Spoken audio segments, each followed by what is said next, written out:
السلام عليكم. وعليكم السلام، اهلا وسهلا. اهلا دكتور رئيس. كيف حالك؟ خير ان شاء الله. پەیوەندیەکانی تورکیا و عێراق لە چەند ساڵی ڕابردوودا بە تایبەت بەر لە بڕیاری ئەنجامدانی ڕێفراندۆمی هەرێم سات لە دوای سات بەرەو خراپی دەچوو. بە جۆرێک بەردەوام بەرپرسانی عێراق باسییان لە مەترسیەکانی زیادبوونی هەژمونی تورکیا لە هەرێمی کوردستان دەکرد. لە بەرامبەردا تورکیا بێگوێ دانەنیگەرانیەکانی بەغداد بەردەوام بایەخی زۆری بە هەرێم دەدا. تاوای لات ڕێگەی بە تێپەڕبوونی بۆرینەوتی هەرێمدا بە ناوخاکی وڵاتەکەیدا هاوکات وەک وڵاتێکی سربەخۆ پێشوازی لە بەرپرسانی هەرێمی کوردستان دەکرد.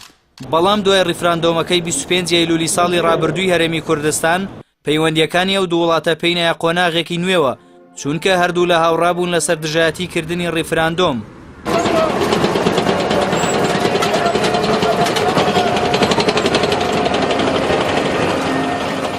لە کاتی کۆنتڕۆڵکردنی کەرکووکیش لەلایەن حکوومەتی عێراقەوە لە 16 تشرینی یەکەمی ساڵی ڕابردوو تورکیا نەک دژایەتی ئۆپراسیۆنی سوپای عێراقی نەکرد بەڵکو بێگوێدانە دۆستەکانی لە هەرێمی کوردستان دەستخۆشی لەو هەنگاوی عەبادی کرد.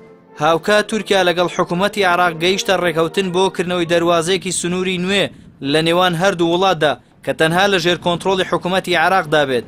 چاودێرانیش دەڵێن کردنەوەی ئەم دەواازەیە بە ئامانجی کەمکردنەوەی داهاتی دەواازەی ئیبراهیم خەلیلە کە تا ئێساش لە ژێر دەسەڵاتی هەرێمدایە.